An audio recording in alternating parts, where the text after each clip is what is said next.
Mga master, ang episode na ito ay para sa atin po mga kasamahan sa gobyerno na sakop ng Philippine National Police na nag-aabang sa kanilang PBB. Kahapon po ay nagpadala tayo ng email sa DBM at nagtanong tayo kung mayroon na bang update tungkol sa PBB 2021 ng PNP na kasalukuyan pong hindi pa nakatanggap ng kanilang performance-based bonus para sa taong 2021. Ang ating tanong ay kung ito ba ay nasubmit na doon sa DBM, no, yung kinakailangang report para mapunduhan ang PBB ng mga PNP personnel. At ang sagot po ng DBM ngayong umaga ay in process or for evaluation na ng kanilang bureau. Ito pong PBB 2021 ng ating kapulisan.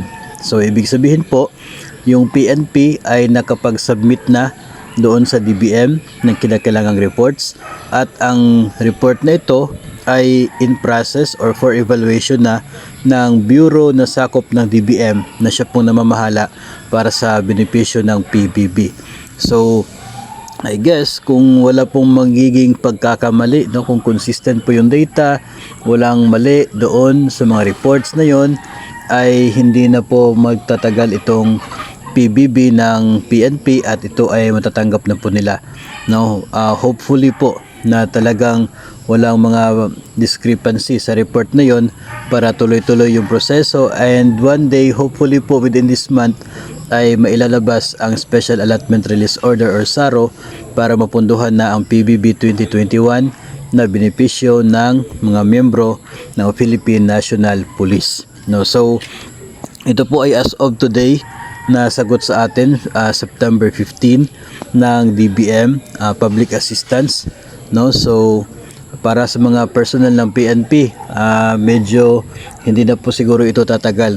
Siguro mas maaga na ito ngayon compared sa last year, kasi last year I guess October or November, no, or I guess October lumabas yung SARO ninyo para sa PBB, then November ito na ibigay sa inyo. So at least kahit man lang mga isang buwan earlier today, this month, this year, mas maganda na pong improvement yun, no? So, pero sana ay next time maging mas maaga sana, no?